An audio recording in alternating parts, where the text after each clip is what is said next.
Hi everybody, this is the Folklor America show. Here with Daniel, and then we're here with introducing a special guest. Interview Delilah time. Vasquez. Delilah Vasquez. Oh, Delilah, you run a Folklorico group, right? Can you give me a little bit of background on your group and what you guys are doing right now? Yes, we're currently still out of Moreno Valley, California, and we're a nonprofit 501c3 that we are a contemporary folklorico. So we are focusing on staying rooted in the Mexican folk dance and its culture, as well as bringing it to the now and connecting with teens and youth and just the society that we live in today. So you were telling me something interesting that the way you run your practices, and something I might like end up taking from you, is you put music, just regular music on for your dancers to warm up, to get loose, like just like not contemporary music, but like pop music. There you go. Yeah. Yeah. I don't I have boundaries as far as music, except for making sure that it's there's no explicit lyrics or anything derogatory or negative. But we do use a different kind of world music, as well as everything modern that I like to keep up with what the girls or the students like now, and put that for them to learn tempo and rhythm and just different techniques. And then what gave you the idea for that? I've been a coach and instructor for over 20 years, so I've between doing cheer and tall flags and jazz and hip hop and drill team and coaching and teaching all those different types of genres. I think I try to take a little of what I've learned and incorporate it, just kind of to keep things, just have a variety and keep it interesting for them. Mm-hmm. And everybody, we're outside, so if you hear cars, it's rush hour. We're over here in Carson. People are, putting mufflers on their stuff, so bear with us. But other than that, it's like, so what do you guys have going on next? What's your next big show? Our next big show is this Saturday at Hollywood Forever. We're at the Mosaico stage in Gabriel Avila's stage. So we're going to be doing a double set there. We're going to be doing our Guerrero set and then our Day of the Dead set. What? Look at you. Yeah. All over the place. That's good. Yeah. We just had a San Pedro show. What was it, this Sunday? Yeah, I saw it. I saw it on, what is it, on Facebook. You guys posted it. It yeah. was like fun. Yeah. We had a lot of really good feedback from our Dia de los Muertos set. People really like that it's different. Your Dia de los Muertos set. So, how long did it take you to put that set together? Oh, wow. I would say over the course of about 3 months. And it was a learning process for them over about 6 months, because you're developing a different type of technique than that they're normally used to. So just coming into different music and different dance style, it was a little bit of a challenge. So we wanted to make sure we had plenty of time to be prepared, and we had a lot of practice shows throughout the year.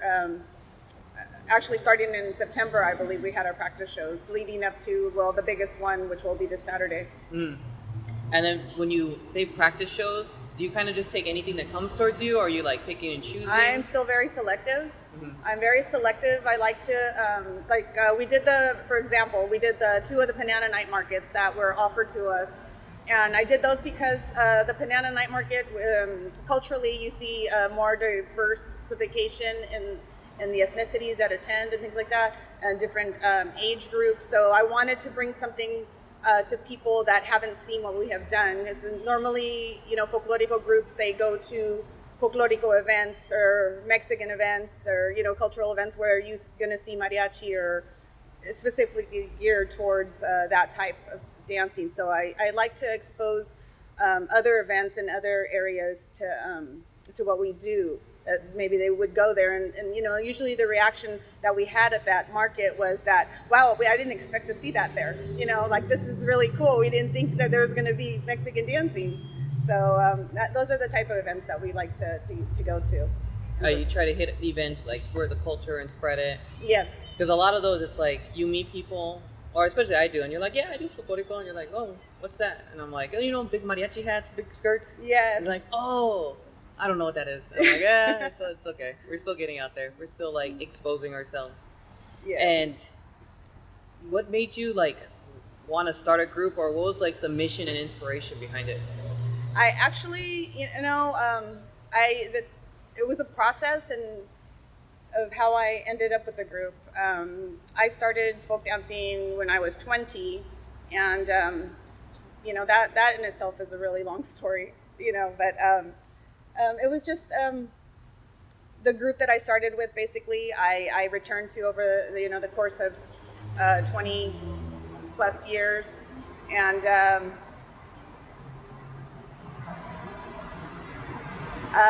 that's a really long story. I don't know if I have time. Oh, we have time. Don't worry. I got nowhere to be. Yeah. Can you repeat the question? Let's see if I can be more. I guess what the purpose of the group is, and then like your inspiration, like that drives you every day to keep doing it. Okay. I think I was just, my mom said I was just born like running around already. Like she said that I was just like bouncing off the walls the second that I just came out. 7 months I was already running around, already walking, and it's been as long as I can remember, 2-3 years old. I've always loved dancing, any kind. I would love dancing and music and movement. I remember, choreographing on my skates, choreographing gymnastic routines on my lawn. So I think I was just born with it. I find any way to add movement to music whenever I can. It's just always been in me. Oh, crazy. And then you said you started when you were 20, Folklorico? Folklorico, yes. Dancing, I started when I was 4. So what made you go into and transition into Folklorico? When I was 20 and I had already left Carson, actually, I had moved in, was in college. My sister-in-law, not at the time, she was my brother's girlfriend.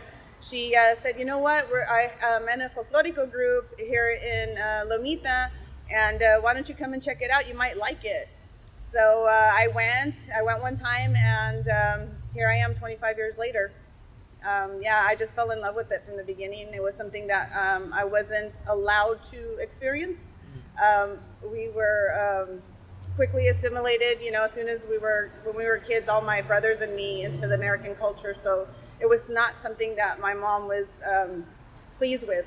Mm-hmm. She always said, I don't want you dancing folklorico, and I don't want you, getting involved in that. She was trying to keep me away from all of that scene. But, as it turns out, it's one of my biggest loves. Yeah, it was different back then. It was, especially during your mom's time, especially my mom's time. She never really wanted me to speak Spanish. Like, you see on home videos that she would say, she's like, English only, a very American culture way that she was pushing. Yeah. But it came from love. It's because she saw how the Mexicans were treated when she was going through high school. I think in like the 70s or 80s, yeah. She was going through high school. And it was just not good. If you spoke Spanish, it was like, you're getting beaten up.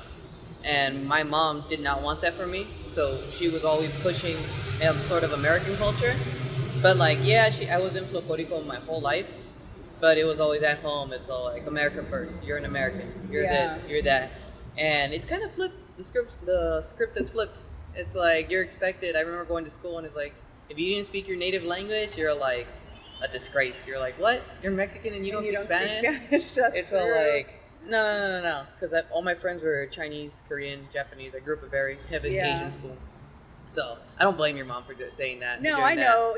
Both of my parents. They did everything they could to protect us, to give us like the best opportunities. So I see that now. But it took a long time to realize, what were what was the root cause or the roots, for them acting that way, or for them, making those choices. And I thank Folklorico for that, because it's pushed me to do some research about the history, about the religion, about even the dances, and the conquista, everything, how it's come to play with our grandparents, great grandparents, and how that's kind of shaped and molded basically our generations previously, and I think in a good way. I think it's brought a bigger focus now that I'm older to it, more awareness. So I understand it better. Mm-hmm. Yeah, no, especially the internet and Instagram and Facebook and all the social media platforms, they're like, I see Folklorico for the generation 21 and under as like a major thing. Yeah. Like, to me, the market's completely open, especially in LA. I don't feel like anybody has a secure like grip on Folklorico where like, oh, you go to this group to become the best, to get a job, to go get paid, Yeah. to go do everything you need to do. It's kind of scattered right now. That's my opinion. But I know there are groups on their way. There are a couple groups I'm keeping my eye on, and even people like little like 15, 18, 21 year olds where I see them, I'm like, oh, they're going to be crazy good. They're going to be the next generation that comes up right behind me.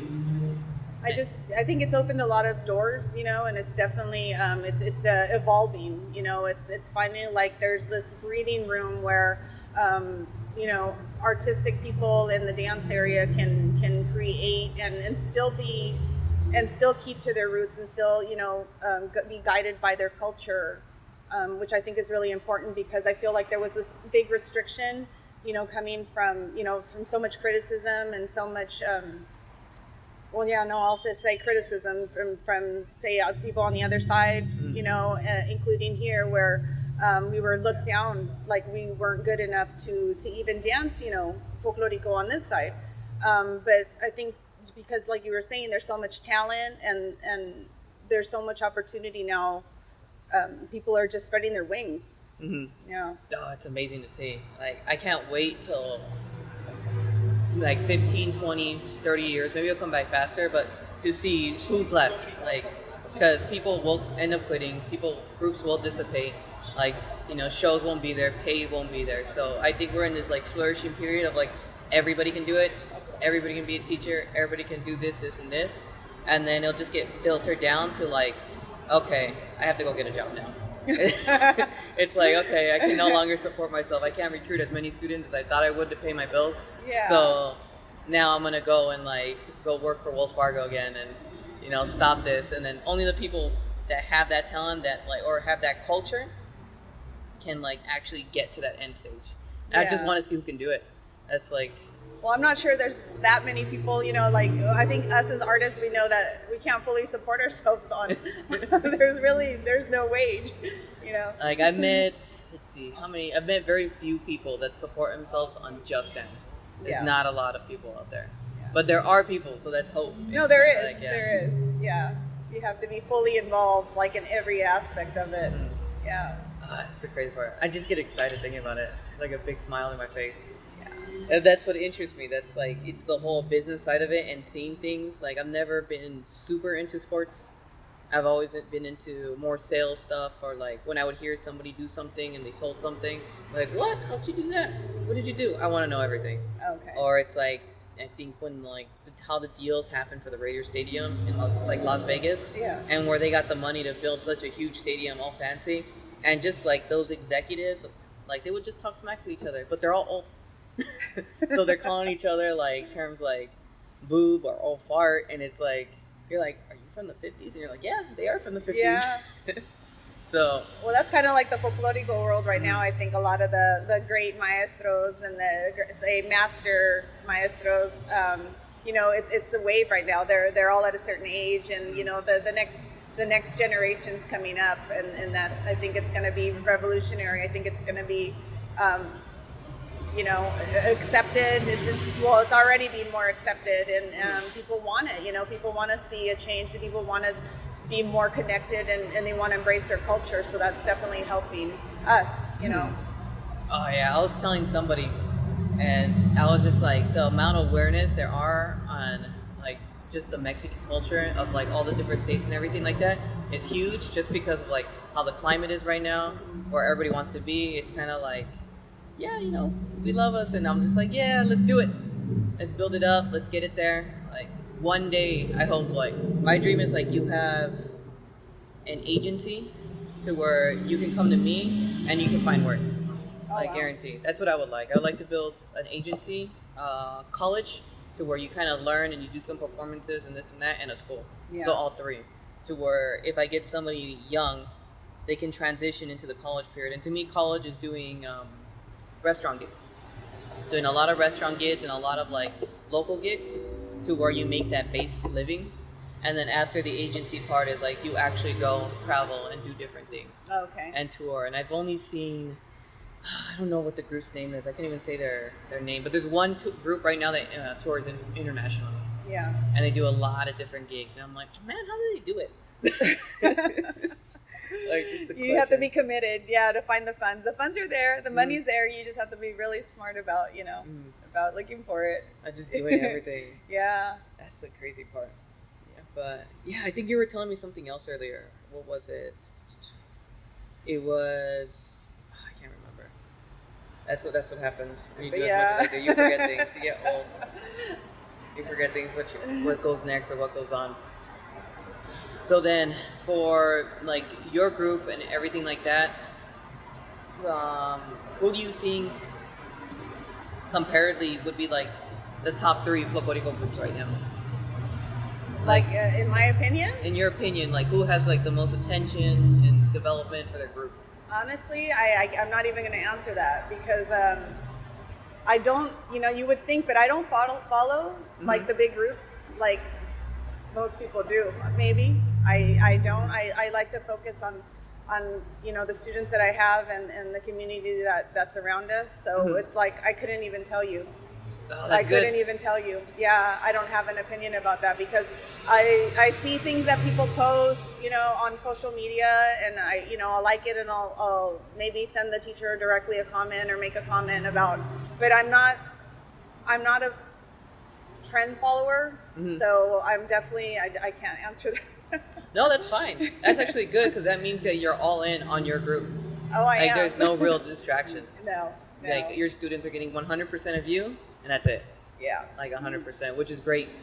No, and I tell them, I said, and I don't know, it's a plus and, maybe something bad in the sense that I don't have a big group anymore. It's because I don't commercialize my group in the sense where everything that's choreographed and everything you see on the stage comes from my brain. If I do my research and I'm inspired by something, I don't duplicate anything. So everything is 100% like in the form that it is created by me. So that takes a lot of time. That takes a lot of dedication and definitely it takes all my attention, just for the group. So I think that's another reason why I couldn't tell you either, because I'm not sitting there watching groups full on posts on their performances or anything. I'll watch something to its entirety, maybe a song if I like it and if it speaks to me. But most of the time, it's you watch one group, then you watch another, and you're watching the same exact choreography for the same song in the same way that I just saw Amalia do, 20 years ago. So I like groups that definitely, they come out of that those boundary lines, and they just kind of, they're creative a little bit further than, but So you're really big on innovation, Yeah. behind like directors and just coming out with something different and looking different within the realms of like the within culture. the same technique, within the technique of, say per region, per state. I know a lot of maestros that belong to the Instituto de Difusión y Danza y Música, from Mexico. And, they have their rules and their guidelines and everything. And I'm not... Oh, before I'm we not- deep in it, what is that? I've never heard of them. EDMAC. Never heard of them. They're No. the creators of Folklorico. Seriously? Yes, Wow. sir. No one's ever told me that. You're the Yes. first person. I've been doing this 23 years now. Yes, they are the fathers of Folklorico. No one's ever mentioned them to me. Yeah, I actually just attended one. My first and only so far. I went to Tabasco for the Instituto de Difusión y Danza y Música. It was in Tabasco, but I went to accompany a maestra she's actually a member. There are founding fathers for Folklorico. I didn't know You that. know, in So the how old 50s most of them are, they're dwindling. There's very few, but there's a few still that, I would say, I think 3 that are still the main founders alive. That's crazy. Yeah. Yeah, because I know none of my teachers talked about that, especially, my first teacher, she was a graduate from the University of Guadalajara. She taught out of a community center in South El Monte, never mentioned it. And then my second major teacher was Emilio Rivas, and he came out from the university as well. Never mentioned it to us, but I don't think maybe he knew, didn't see the purpose of mentioning it to us. And then after that, I jumped around different groups. No one's ever told me. You've never asked yourself who's the one that decides what vestuario, what steps are going to be for this dance, for that dance, for this region. Who are the ones investigating each danza, each baile, creating the boundaries and the rules and guidelines. If you never asked yourself. No, because I just assumed. And when you assume, that's what happens. But I just assumed that it came from, just that it just grew. So people from the Jalisco, this is what they did, this is how they dress, this is what they did. And it was just like, sort of like, that's what the indigenous people did in those areas. And by indigenous, I mean Mexicans, not like the actual indigenous Aztecs and stuff like that. That's all. No, indigenous people from that is. From their pueblos, that's how they dance, that's where they got their influences from. And then some dude, different states, I assume, leaders popped out and then like grew it into something. Just like, how opera came about.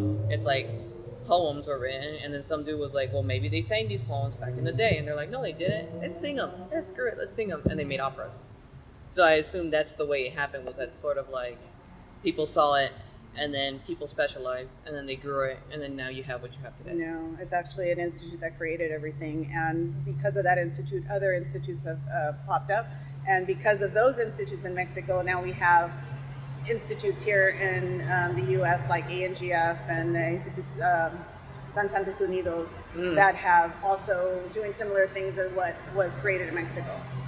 Oh, okay.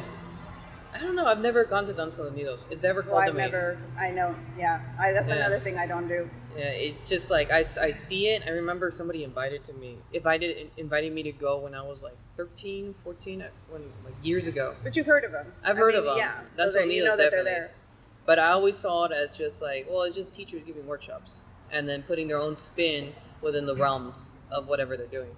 Yeah. And that I've never been, so that's how I saw it from the outside. And I was like, well, why am I gonna go? Like, they're right here in LA. Like, I'm not in like Denver. I don't need to fly over and learn and then bring it back to people. It's like, why am I gonna go do that? Well, that's that just. I think every director, every maestro from their group, they decide, which way they're going to lead their group and what they're going to bring into, their group. So that's one of the reasons I don't. It's because I'm not going to go there and use their choreographies and use, their, what I'm being taught. I'm going to create my own, and as far as, technique and everything. I mean, those are a lot easier to research, your steps and your vestuario and everything. That's all, like, you can just inform yourself and do the research. Mm-hmm. Yeah. So. Yeah, completely. Yeah. That's a hard thing. I've been trying to find books. I've been trying to find a lot of, like, books from Mexico, history books. Yeah. Not a lot you can buy in America. You got to get them from Mexico. Yeah.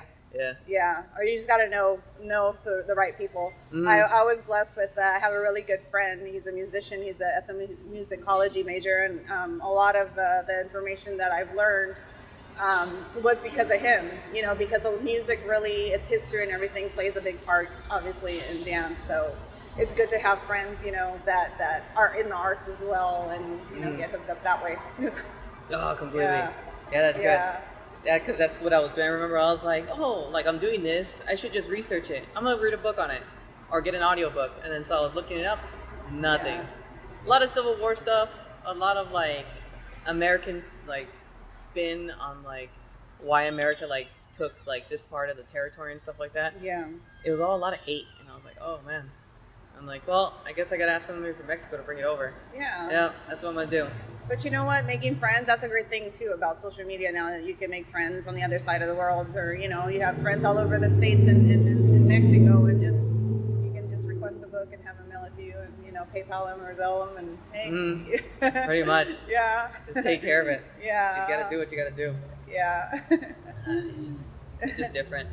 So, I guess the last question I want to ask you is, like, what's your end game? My end game. Yeah. Is definitely to leave a positive mark.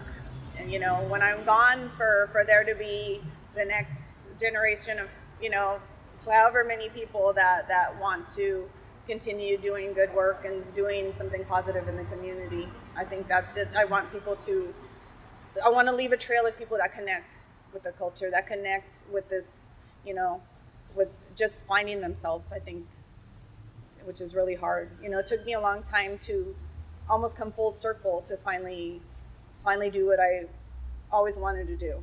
And now in my 40s, I'm like, wow, I wasted so much time trying to figure out what I was going to do, my whole life. And having a person, I think that can guide you, or at least inspire you to look for that at a young age, can, leave you with a whole lifetime to do what you love to do.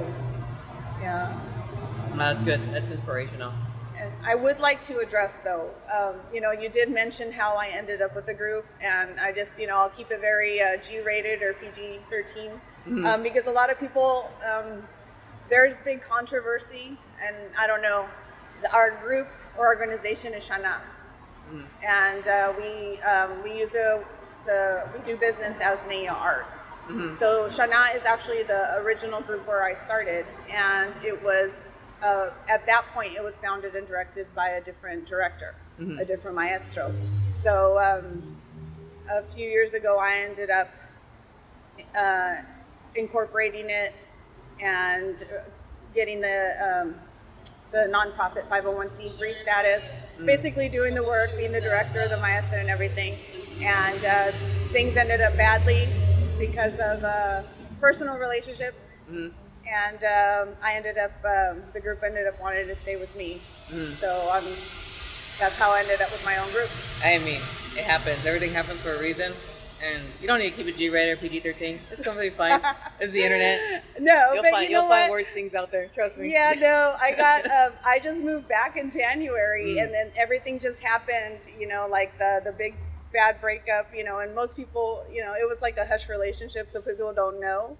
And I'm just like, what? Like, it's bothered me now for 10 months that there's so much, and I know there's so much because I've seen the posts of people putting negative things towards me and the group because they think that I stole something from someone else. But you know what the best part of that is? Tell me, I've never please. seen one of those comments, okay? Like, you see how much I post. You yeah, see that but I'm in the community. you're the filter, so you filtered it out. So, it's just like, every time somebody comments, it's like, all the millions of people that didn't comment, they're just like, they'll read it. Wait, they stole it. Stole what? It's dancing. It's like, it's all like, no. Yeah. That's my take on it. It's like, I'll see negative comments and they come up, and like, I think somebody attacked me on like exercises and techniques that I posted, and they were just like, blah blah this, that's not this, you're so contemporary, blah blah this. I'm like, I learned these from like a teacher from the University of Guadalajara who went there in the 70s. Like, these are the oldest ways, like very old traditional ways of dancing. Yeah. And they work to get you to do a better dancer, to get better. And I was just like, man, this guy doesn't know what he's talking about. But can't put that, like, I don't want to put the negativity out there, because then it's just going to be a rant, because that's what he wants. Because what else has he got to do? He took the time to watch my whole video. Yes. To, formulate an opinion. Yes. And he, like, wrote it all out and then edited it. Yeah. So he spent 30 minutes of his time paying attention to me. Yes. So it's you're that important. So I'm that important. I'm doing something right, because I got his attention. And I was like, yeah, man, you're 100% right. There are a lot of different technique exercises. Everybody has their own methods. Yeah.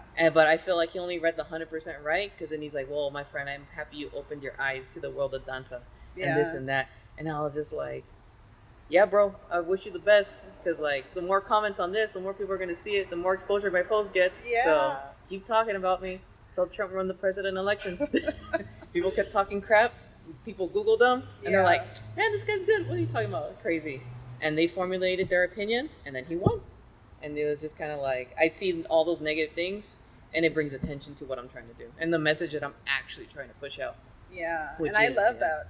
I've seen what you guys are doing, and I love that everything's positive, and everything's uplifting and motivational. I think it's important. There's so many bad things going on, and people putting you down for everything that you do, work, school, friends. Like, it's so hard to go anywhere where you're going to feel, a weight off your shoulders. So definitely giving your students somewhere where they can try to express themselves and be free and have, develop good self-esteem is important. So I applaud you guys for that. I think that's one of the reasons that I started following you. You stood out from from a lot of groups, and yeah, I'm one of those people. Like I'm like, yeah, I like what, yeah, because I think it's good. People need that. That's I appreciate that. Yeah. It's just like, yeah, that's just like the message I put. It's like you catch more things with honey than vinegar. Yeah. And I feel like it was popularized early of like being the like mean director, the director that screams, director that yells at everybody to get in line. It's like, yes, I'm stern, but like I'm not trying to be a jerk. Well, you're doing it out of love. Yeah, it's kind of like I look at it and I'm like, come on, guys, step it up. We gotta do this. We gotta do that. Yeah. But at the same time, I'm in the realms. I'm like, I'm not expecting you to be perfect every time. You're a human. It's like there's no difference between me and you. The only difference is I have 23 years and you've been doing it 5. Like, there's no way you're gonna compete with me. No. It's almost ridiculous to ask somebody to be that perfect. It's just not gonna work. No, and I think that's, the quicker you realize that, and I think people coming into, folkloric or any kind of dance, you don't have to be perfect. You don't have to know anything. You can come from zero, never having any experience, and be great at it. So, it's hard to find, definitely, groups that are open to that. But, I would say, they're out there and keep looking, right? Yeah, pretty much. There's just good keep teachers going. out there. Yeah. Yeah, there are a lot of good teachers out there. There's a lot of potential teachers out there. There are great marketing teachers out there. Everybody has their niche, the way I see it. Yeah. And it's just amazing thing about Folklorico is, like you said, you can just come in and do it. And that's the one thing I'm jealous about. Everybody that's older that starts it, because I started when I was 5. So I have no reference. Like, I've only known that as my life. My earliest moments I was dancing, and it was kind of not like, I love it, but it was like, I love it because I've been with it so long. Yeah. And I don't know anything else. So when I got into it, it was kind of like, oh yeah, that's what I do. I'm a dancer. And why do you like dancing? I like it. I just did it. So when I see somebody older fall in love with it, I don't completely understand it because I'm just like, bro, it's just folklorico. Like, yeah, this is what we do. Yeah. And they're just like, what do you mean, blah blah this, blah blah that. I'm just like, so there's that slight disconnect that I have with people just coming in. Because to me, it's like, oh yeah, this is business. This is what we do every day. We dance, we get to it, we work hard, and we kill it. Yeah. And then we go on these shows, we crush it, reevaluate, and we learn from it, and we constantly grow. And then I meet somebody and like, oh, but I just love the dress. I'm like, I grew up with those dresses. Like, they're just dresses. But it's just like, but it was just that disconnect from when I was 5. Because to me, folklorico for women means way more than men. Way more than men. Because like now they're running my own group and buying the vestuarios, going down to downtown LA and getting the tela, like haggling for ribbons, haggling for this, haggling for that, and you're just like, oh damn, this is what the girls had to do, huh? I just showed up and half the time they just gave me a chattel to borrow because there's so little guys that they all have the chattels left over from the other dudes. They're never gonna use them. So I never bought my first chattel till I was 16. Oh wow. 16, I bought my own. You're like, ouch. And it was one time. No, it was like $200. It was cheap. Okay, Back that then wasn't. it was a little Yeah, cheaper. no, that's not that bad. And everybody else they gave me my black chattel that I started off with. They gave me a blue chattel. I have a white chattel. Everything in my vestuario was given to me. You're like, that's your normal wardrobe. Yeah, it was just kind of like, so I never had this appreciation until like I started running my own group and buying everything. Yeah. And I'm like, no wonder you guys love this so much. Now it makes sense because you invested in it, and I only had to invest practice. Yeah. Like I never had to buy a practice skirt. It's like, no, you just buy boots, you're good to go. But that's a brand new journey for you. I mean, you're gonna grow a whole new appreciation and love for it. Your journey here, like, is just starting. So you're gonna definitely connect. With time, you're gonna be connected in just different ways. Mm-hmm. Yeah. No, I'm glad I learned that. I'm glad, like, I would just look at it and I'm like, why do you care so much? And now I get it. I'm like, oh, that's why. I'm the idiot here. I'm the only one that didn't know. It's like there's a room of 19 girls and no one sat down with me and be like, look, I spent like $500 on this dress. You better do a very good job. Yeah. Oh, man. But it's just crazy. It's just crazy to think about. It's exciting. Mm-hmm. And you guys are, your shows are picking up too. I noticed that, you guys are getting pretty busy.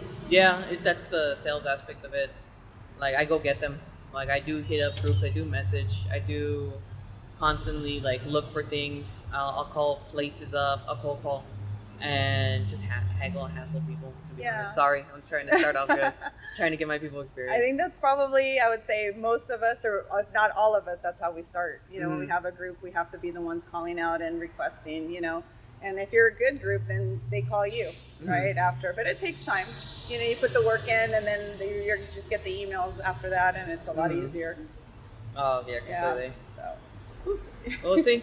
But do you have any other shows coming up that you want people to come out and support or anything? We have the Festival of Lights in Riverside, which we've been doing the last, I think, 4 or 5 years. Yeah, so we'll be December 7th. We'll be in Riverside, the Festival of Lights, which is really, it's a really nice event. Yeah. So we'll probably be closing off the year with that as our final big show. And then we have a lot of little private events, some LA gigs and things like that, which are exciting because we're moving back to LA has opened up a whole other avenue for the group. Even though we're based out of Moreno Valley, I have a lot of, LA opportunities for them.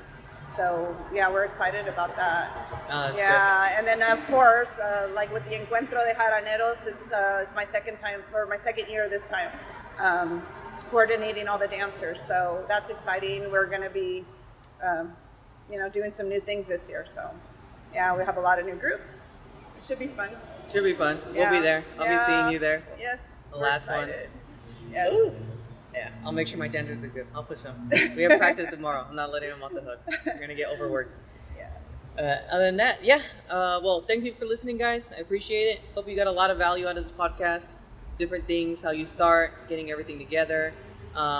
Group dates for my group. We don't have anything coming up till, I believe, November 30th, where we'll be seeing your group at the same time, performing near the same show. And hopefully we get something in between. I'm pushing for it because I want to keep my dancers active, always doing stuff. Other than that, check us out on Facebook at Folklor America Dance Company, Instagram at Folklor America, constantly posting content on there, going every which way with it, posting jokes, seeing what sticks. So, Awesome. hey guys, I'll see you. Have a good one. Bye.